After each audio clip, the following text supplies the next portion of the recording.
Hi, hello. No me today because I'm still feeling under the weather, but we are going to get into this Hillary Clinton deep dive of sorts. I'm going to try to not make this 10 billion years long. So, yeah, let's get into it.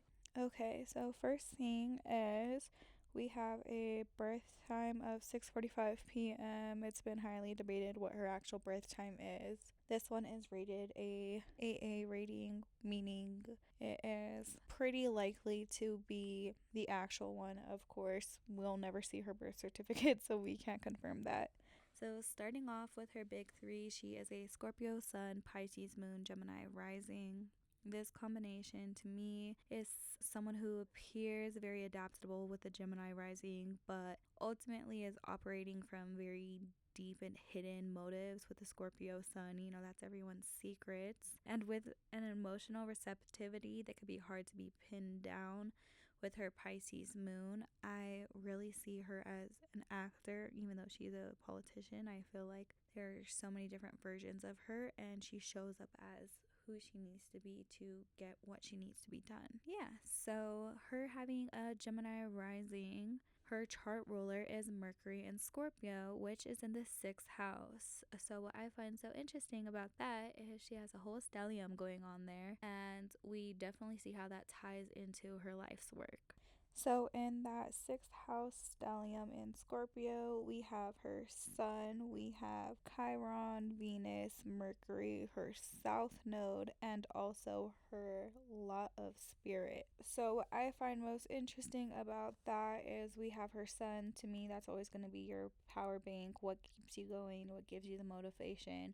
That is conjunct at the last degree, where I would consider a conjunction at 10 degrees her sun. So there is a wound natally on what she's supposed to do, what she's supposed to be of service to, because 6th house would be our day-to-day work, also service, our health, it being in Scorpio.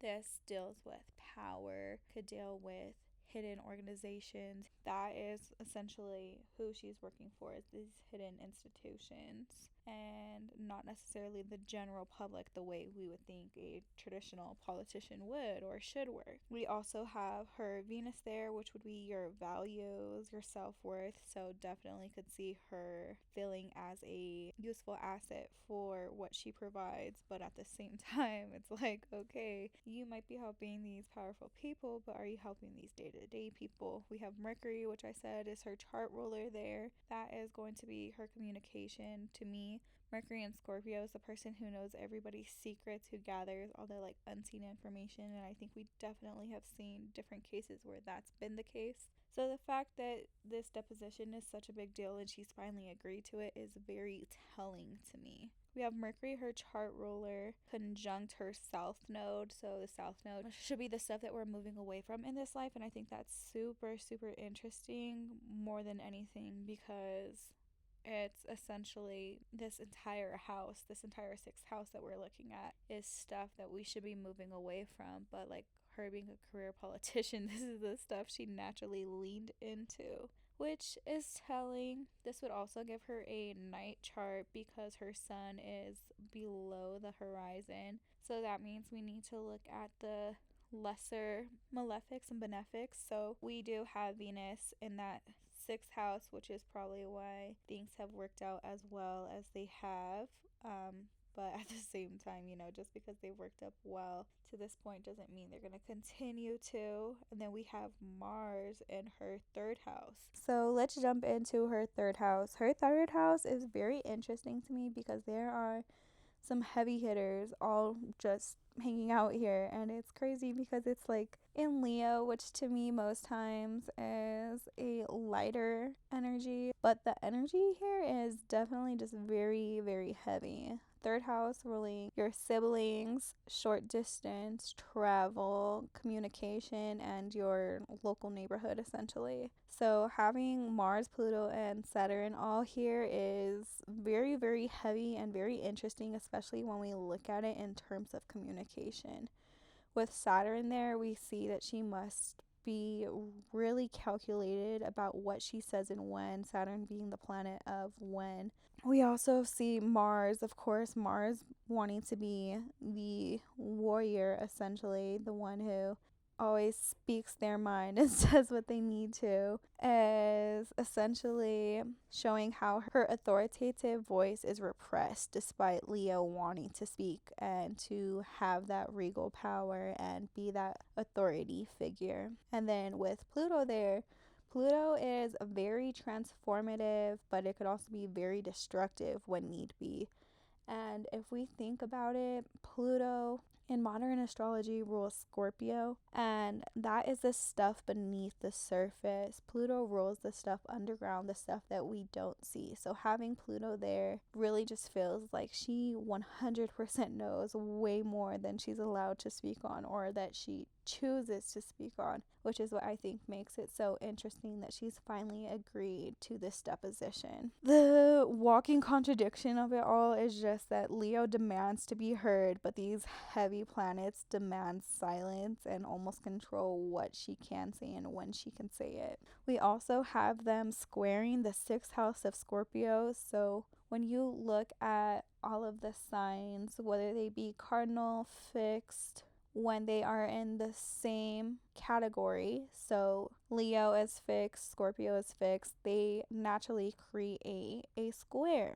So we see there is tension between her 3rd house in Leo and her 6th house in Scorpio, and then remembering she has a stellium there. So there we really see that all that information she's acquired in the 6th house, she is not really allowed to speak on any of that. She knows way more though, because the environment in her day-to-day and how she has to show up. And I also think with her Pisces moon, she is that's a mutable water sign. It's very intuitive. It knows how to be the right actor at the right time to get the right information, if that makes any sense. Yeah, just looking at those two, we see secrets gathered through the daily work in 6th house are locked away under Saturn, Pluto, and Mars's control and communication in the 3rd house, and that's very interesting. It makes this upcoming deposition incredibly significant because she's finally being forced to speak on what she's chose to withheld. And we have Saturn in Aries right now too, so there is a trine going on between the transiting Saturn and her natal, which we're going to talk about in a little bit. But yeah, the astrology is crazy. So let's jump to her 7th house. Her 7th house is in Sagittarius, and she has both Jupiter and Juno there. So what I find most interesting there is her partnership dynamic. This is where we see her partner, Bill Clinton, being a very larger than life person. Sagittarius rules Jupiter, so it's very expansive, and I feel like there is definitely that energy, let alone having literal Juno there as well. Jupiter is by sign in the same house as Juno in the house of partnerships. Juno is at 29 degrees, but Jupiter is at 0 degrees. With Juno at 29 degrees, it's a critical degree, and the lore behind Juno is essentially Juno gives endlessly to their partner, but they don't know their self-worth essentially. So Juno being here in the 7th house kind of shows why she's stuck beside Bill and said my man, my man, my man, because it's like that never ending, never enough energy. She will give until the very end. But Juno at 29 degrees, that's an anoretic degree. That's asking, is this enough? Really pay off essentially. When are you going to start receiving benefits from it? And I think that even makes more sense too. I am so sorry, I'm jumping around all over the place. But her 10th house is in Pisces, which traditionally is also ruled by Jupiter. So when we look at that house to learn more information about it, we see Jupiter being in her 7th house and 10th house being your career, your public face, what you're known for, which essentially would be her husband, we see that her success came through her partnership, which also might be why she essentially doesn't know when to say when, because it's like, I wouldn't have this life if it weren't for my partner. And then out of sign conjunctions, we see, because Jupiter is so close to that 6th house, we have Mercury and her south node being amplified by that like expansive energy of her partner. So her literally learning information because who her partner is, and also being pushed into these past life things, these lessons we've already learned, that's magnified there even more, and shows why maybe she has chosen to kind of stick to that. And it's kind of like that quote where they say like the devil known is better than the devil unknown, and that's 100% the energy there. Next we have her 8th house in Capricorn, and here we have Lilith and Lilith's lore is essentially Lilith sacrificed her kids for her freedom and to do what she wanted to. And when we see Lilith, that is where you will essentially sacrifice anything and everything to get your desire. So Capricorn being the desire for power, for legacy, for institutional control, all of those different things where it's like the long game. And when we have Lilith there, it's like essentially willing to sacrifice anything and everything. 8th house is your hidden things, your taboo things, the stuff we don't speak about. And that is acceptable for Lilith in Capricorn in the 8th house, because it's just like, well, get it by any means. And it being at 29 degrees, that's once again a very critical degree. And that asks you, how far will you go? What is enough? At what point does the desire for power trump the actual power received? Sometimes you see people who never endingly chase these goals, and they essentially just don't know when to say when. And I think we see that. We have her 9th house. The only thing we have going on here is her MC in Aquarius. And I feel like this is so interesting. 9th house is your philosophies. Aquarius is the visionary, the innovative visionary, the future focused, progressive. And I feel like there's this theme where outwardly facing, this is what she wants to represent. However, we have to remember 9th house is directly opposite 3rd house. So all of that pressure from the 3rd house is magnifying the 9th house. So it goes back to like, okay, how can you dream of a better tomorrow and not speak on the like truths that you know? That is a question. It's very interesting. It's very much the public image of working for a better tomorrow, but being weighed down by all of that heavy energy going on in the 3rd house. It feels very performative and not as authentic, in my opinion. We have her 5th house in Libra. So that is your creative works, your joy, what you do well. And there we have Neptune. So having Neptune there means it would be very easy to be delusional about whether or not you're actually doing the right thing. You know, you might think you're doing the right thing with the MC, desires and wishes, but like, are you doing the right thing? That's where that gets called into question more than anything. And I think we see a square there, an out of sign square between Aquarius and Scorpio. That 9th house, that MC, and the house that Scorpio is, where it goes back to, are these things in alignment? I don't know if they actually are. Having Neptune in the 5th house can be thinking you're doing the righteous thing, but that doesn't mean you are acting properly or doing what you should.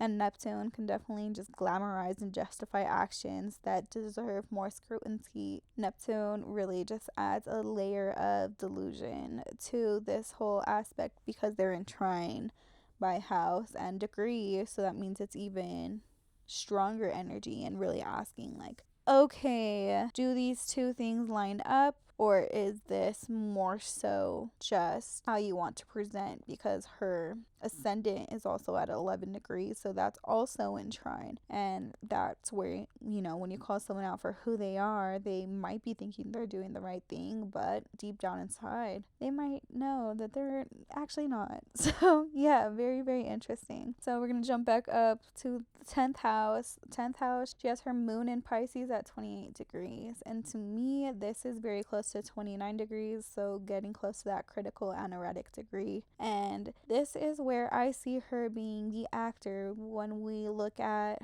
her 6th house, it is by house in trine with all of that energy. So Pisces being mutable, intuitive, is going to fit the mold of who they need to get that information that they need, to get into those conversations, to get into those rooms, to obtain all that the 6th house has to offer. And even more so, we also would look at 10th house and 2nd house also being in trine. So it also calls into question, is who you are portraying to be worth being used as a tool, worth the money that you might receive, because 2nd house is going to be your resources. It really is just very interesting to me, and I feel like, especially as it's getting closer to that 29 degrees, she has to ask herself who she actually is and not just who she's performing as. And I think that can be a very, very tough question to sit with and ponder, but it's also a very important question.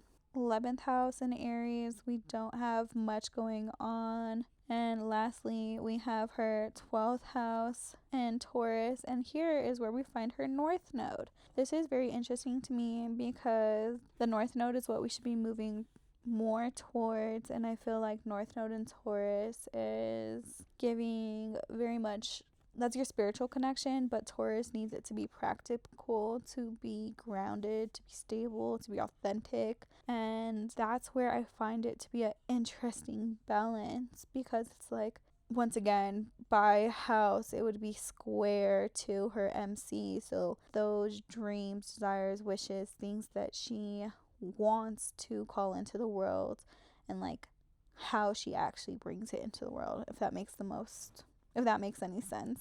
It's a very interesting dichotomy. And then when we think about Taurus is ruled by Venus, and I think the question here more than anything is, what values are you serving? And 12th house is where you are, who you are when no one else is around, who you are in the middle of the night when you're isolated, and the moon might act that out. But the 12th house is very much, okay, you're on your deathbed and you're seeing your life flash before your eyes, and you have this understanding of spirituality and the unseen and more to life, and you have to ask yourself, did you properly align with that? Did you do what you were supposed to?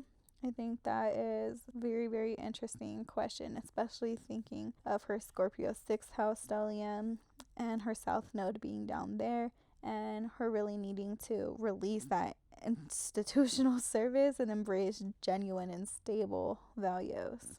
Very, very interesting. And then I forgot, I'm literally all over the place. So she has her white moon conjunct her ascendant. So your white moon is also known as your white moon Lilith or your Selene. And a lot of astrologers see it as a protective force or a guardian angel. And for me, I feel like this really explains how she's maintained her public image despite constant and consistent scandals since she has been like publicly well known. And that makes a ton of sense to me in the aspect of how she's always been able to create that separation of like, oh, this stuff just happened, versus like now she's really being called out essentially and has to like speak on what she knows. Also, Uranus being in that first house, I think it brings never-ending surprises and revelations. And I think one of the things going on there is that like she herself is surprised by what's going on. And luckily, she has that Pisces moon, so she is going to play the role the way she needs to. But yeah, for this natal chart, I think it's really interesting because we just see such a strong emphasis on that 6th house stellium. But having the south node there to me just feels so telling, and even that Jupiter magnifying it, it's really calls into question the like why you're doing these things. And honestly, I think this is a question we could all ask ourselves, like, what are you doing in life that you know you shouldn't be doing but you continue to do because that's the easy thing? And yeah, it's a tough question, but it's a question that must be answered. I also think it's very interesting just seeing how idealistic she could be and just the struggles on that third house. That is a heavy third house. Ultimately, I think with the 29-degree placements, you really just have to ask yourself, like, how much is enough? I natally have a 29 degrees moon in Aries, and I constantly have to have that conversation with myself where it's just like, okay, is the crash out valid? One, and do they deserve the crash out? And most times the answer to both is no. No, they're not. So that is something I'm coming to terms with. And I think if you have any degrees at 29 or 28 degrees, you really just have to start to ask yourself those questions and see if it's worth acting out of character for. 29 degrees being the last degree, that is essentially the pass or fail test. So I think just having that in mind, it really shifts your perspective.